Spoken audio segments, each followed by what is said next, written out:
Hey everybody, this is herculespetix, founder, curator, docent, and gift shop employee of the herculespetix Academy of Comic Book Studies.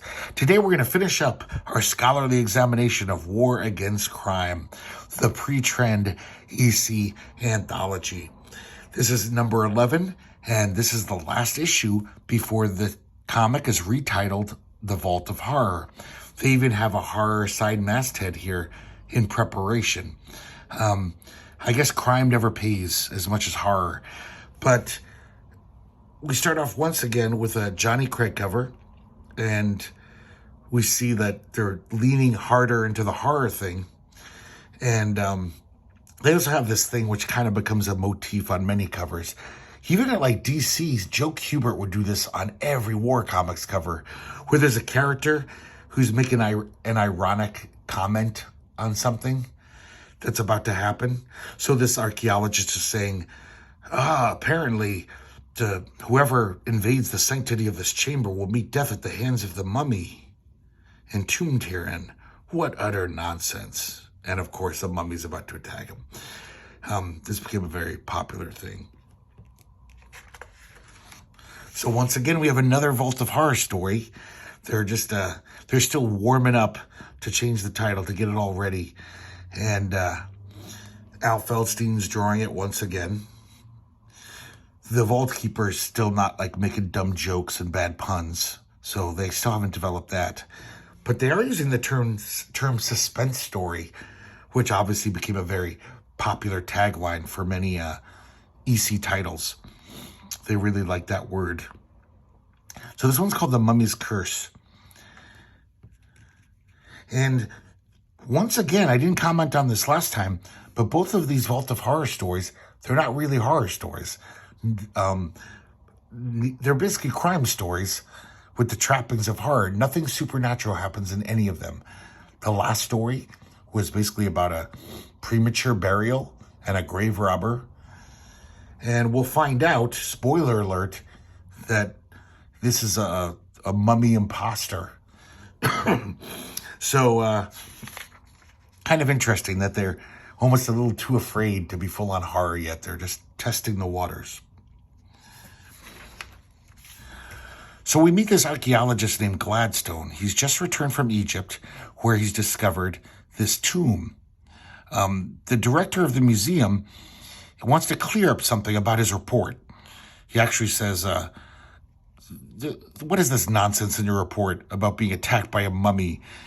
And Gladstone's like, it's true, I promise. I barely escaped with my life.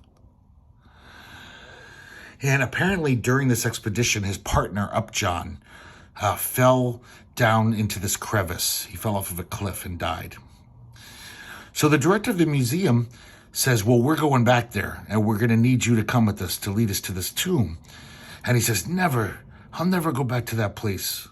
He doesn't want to be attacked by a mummy again. But within like a few days, he reluctantly finds himself on a boat heading back to the tomb. So I don't know what they did to convince him, but from his dialogue, we find out, though, that Upjohn didn't fall off of a cliff. Gladstone pushed him. And now we see a flashback to what happened. So Gladstone and Upjohn found this tomb, and there was untold riches within. Gladstone forgets all of his love of archaeology. I imagine he must have had, being, this old guy who spent his whole life studying archaeology. And all he could think about is killing Upjohn as fast as he can so he can keep all the riches for himself and not, donate him to a museum. Basically, he plans to kill him and then pretend that he never found the tomb and then come back at his leisure and raid it and sell all the goodies. We can see that Al Feldstein has become the Al Feldstein that we all grew up reading in the classic EC new trend titles. We've watched him slowly develop throughout these late 40s comics. Kind of a weird, interesting design thing there going on. So Gladstone does the deed. But strangely enough, I guess this crevice, the desert winds, it says that they do strange things. And so I guess for some reason, this crevice, all this loosely packed sand has settled in it. So it's almost like a cushion. So Upjohn is not killed. And of course he's furious. He's like, I can't believe that fucker tried to murder me. I'm going to get him back. So he climbs up to the tomb, takes a mummy out of the sarcophagus, unwraps it, throws the corpse into that same crevice, and then wraps himself up to look like a mummy. He climbs into the sarcophagus and pulls the lid over it. So there's a little oxygen, a little airspace. Gladstone returns to the tomb. Upjohn comes out and starts menacing him. Basically, he hopes that he'll die of a heart attack out of fear, or at least be so scared that he runs out of the cave right off the cliff. Either way, he wants him dead. But Gladstone gets this just jolt of energy. I guess the adrenaline rush, and he attacks the mummy and basically pushes him back in the sarcophagus. Right then, there's a cave-in the tomb, and he barely escapes with his life. So now we're back to the present, and Gladstone is leading the expedition back to the tomb. And the director says, we have to see this mummy. I want to convince you that it's just a long dead corpse, and you were being foolish about how a mummy could attack you. So they open up the lid, and he says, see, it's just a mummy. But then they start unwrapping it, and they're all shocked to find, they say, look, it's a modern man. He's in khaki. It's Upjohn. And Gladstone loses his mind. And he starts babbling, admitting his crime, saying, I pushed you over the cliff. I killed you. The mummy was alive. So he goes nuts and ends up in a mental institution for the rest of his life. Next, we have a bed of murder. And this is drawn by John Alton, once again. Once again, disappointingly, not his crazy wonky style. This was more kind of subdued, kind of dull style. So we see this guy, he's a politician, and him and his wife are driving around. He says, oh, let's stop at that tavern. She has a premonition. She says, I think if we go into that tavern, we'll never come out alive. I don't like the looks of the place. He says, whatever, that's silly. And so they go in. Turns out the wife is right, because this place is run by these crooks. And they have this whole scheme they do where, the waitress slips knockout drops into the person they want to take out. Then when they're feeling poorly, she says, oh, come lie down for a little while. We have a wonderful room upstairs with a very comfortable bed. But little do they know that it's a bed of murder. So when the person lays down in the bed of murder, I guess it's this weird four-poster bed where the top of it is lowered by this mechanical apparatus, and it smothers the victim, leaving no mark. And so this is like the fourth murder in like a month. So the cops are baffled. They're like, once again, there's no sign of struggle. And how is this happening? They don't know what's going on. Meanwhile, the wife goes to the offices of Bill Roberts, a private eye. And she wants to hire him because she knows something fishy is going on in that tavern. So he basically asks his secretary, he says, hey, I want you to step out with me tonight. And she knows that it's for business. He never asked her out on a date or anything. So she's going to pretend to be his wife, and they're going to go to that tavern. So he takes all this money out of his savings and flashes it around to see if that'll make them want to, try to take him out. But they don't give him the knockout drops, and they leave unmolested. So apparently robbery is not the motive here. So he goes back, him and his secretary. Now the owner's all like, I want you to give that guy the sleeping drops, the knockout drops. He's been snooping around. He's up to something. So now he has made himself a possible victim. The secretary goes outside. Basically, if something fishy happens, she'll be ready with her gun and alert the police. But I guess these guys have compatriots, these bad guys. This guy finds her and grabs her. And then he makes her watch as they do their little scheme. So the waitress gives him knockout drops. He feels bad. She takes him up to the bed of murder. And then they tie up and gag the secretary and put her in the bed too. And then just by incredible luck, I guess Roberts is a sleepwalker. So even though he's knocked out, he gets up out of the bed and he knocks his head on this door, closet door that's kind of open. Luckily, it wakes him up. He turns around and sees what the bed's doing, and he rescues the secretary. And they solve the crime, and the cops come for the bad guys. Pretty dopey story. Got a little short story here, and then we have Demons of Death. This is drawn by George Rousseau, and he did tons of work in the Golden Age, penciling and inking. When I was a kid, though, I just saw his name all the time. All he did was color at Marvel.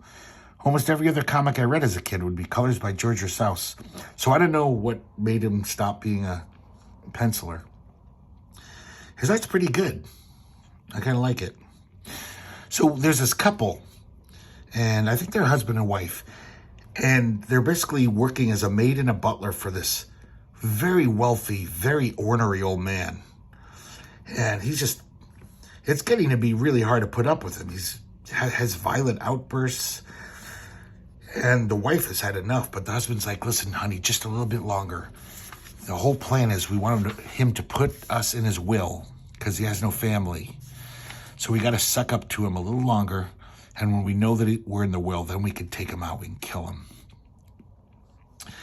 So they finally figure out where he keeps his private papers, and they find out that they're in the will. So they're like, okay, we kill him tonight. Then his doctor comes to visit him, and this is such an obvious, dumb plot thing. But he says, as I've always said, Ezra, any sudden shock might release the nervous tension that paralyzes your legs. Otherwise, you'll live to be 100. I don't understand. It just seems like if that was the case, wouldn't you spend every waking moment trying to shock your system so you can walk again? But obviously, it's setting us up for a really dumb plot twist later on. So the wife decides to take Ezra for a stroll. She's pushing his wheelchair around. And then this is actually an accident. She actually does trip, and it causes her to push the wheelchair off of this cliff. And at first she's elated. Look at that crazy face there. She's like, this is great. He's dead. But then she looks down the cliff, and I guess somehow he luckily landed on this little ledge, and he's fine. So she pulls him up, takes him back to the house, and then they're like, okay, we'll poison his beloved elderberry wine. He drinks it all the time. And so she leaves it with the old man and goes back and hang out with her husband. They're going to wait a few hours to see what happens. When they go back in the room, Ezra's gone. He's checked out. I guess that nervous tension in his legs was relieved by the poison. And so they're like, oh my God, the jig is up. He's probably squealing to the cops right now. We'll be behind bars in the morning. So the husband goes down to the basement and hangs himself. He's just like, he doesn't want to go to jail. All of a sudden, someone's at the door, and it's the police. But it's just one officer. And he says, sorry to tell you, ma'am, the old gent that lives here has just been run over and killed. And she's like, oh, and Peter just... So her husband killed himself for nothing. And she faints. And then there's a little ironic dialogue here. The cop says, she sure must have loved that old gent. She must have loved him like a father. Once again, another dopey story. We have another short story. That's pretty nice art. A letter page. And then we have Madman by Johnny Craig. This is how we can see that, the EC formula is crystallizing. A lot of these crime stories have just been kind of by the number, true stories of criminals. This is definitely like later EC. More interesting, weird characters. They have more of a backstory, and it's just more interesting. It's not just some nameless thug rising up through the ranks of crime. So in this story, we see this guy, Frank, and he has to take care of his brother, Ugo. His brother, Ugo, is simple-minded. He's like a child, but he's incredibly strong. And he also has a temper. So basically, Frank has to keep him chained up and take care of him all the time.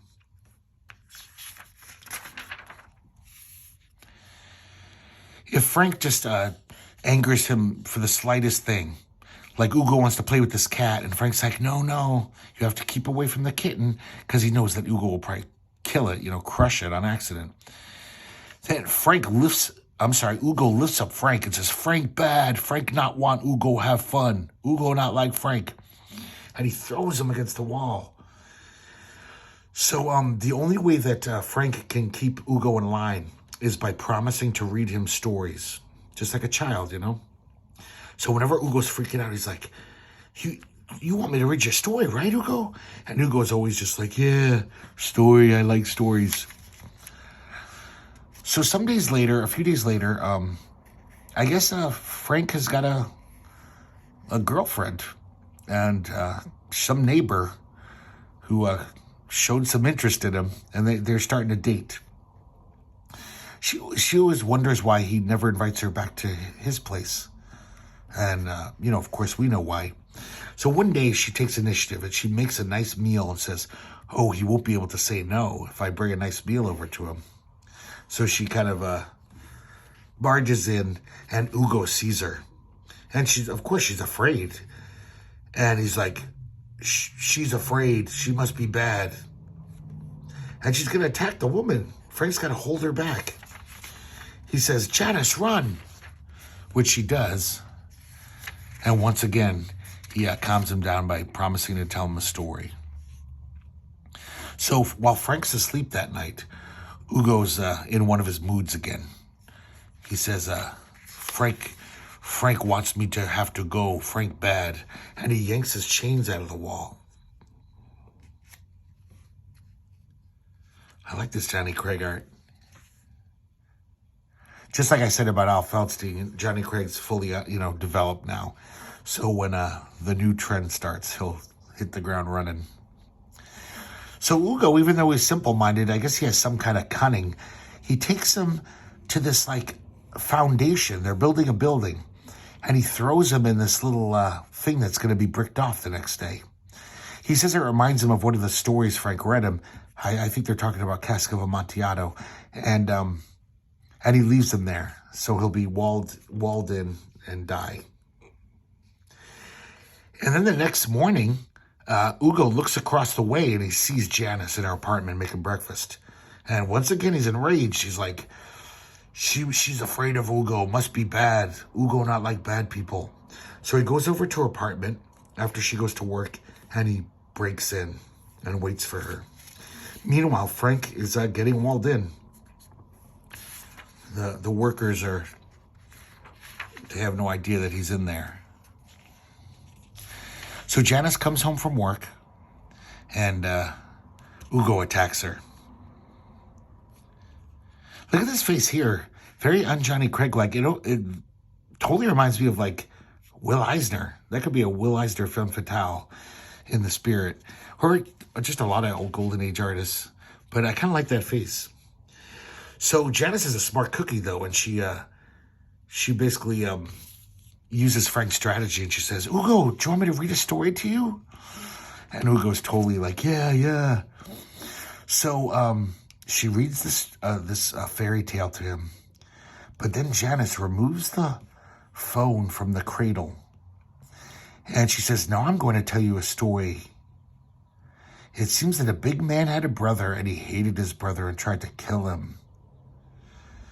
A friend tried to call the police and could not, but she thought perhaps an alert operator would hear her and warn the police that a bad man had put his brother away. So basically she's hoping that an operator is listening in, and she lucks out. There is an operator who hears what's going on, calls the police, and the police barge in. It takes like 5 of them to knock out Hugo. That's how strong he is. And then Janice goes back to where Hugo left Frank, and she tells him to tear down the wall, and she rescues him. And of course, even though they've known each other for a few days, Frank is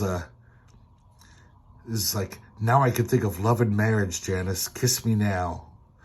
So it seems like so many of these stories end with the protagonist getting married at the end. So it's almost like they're romance comics as well as crime comics. But this is a plot device which will soon melt away as EC goes into the new trend. They won't have anything that lighthearted for the last panels. So there you go, guys. The end of an era. The end of the new trend. I'm sorry, the pre-trend. And within 1 month, it'll be the beginning of the classic EC comics, which changed the industry and comics history. So I hope you enjoyed looking at this. Hope you enjoyed the series. It was kind of fun looking at these. They're not that great, but I kind of find them fascinating as they lead up to what became EC. So thanks for watching, guys. And I hope to see you next time here at the Herculespetix Academy of Comic Book Studies.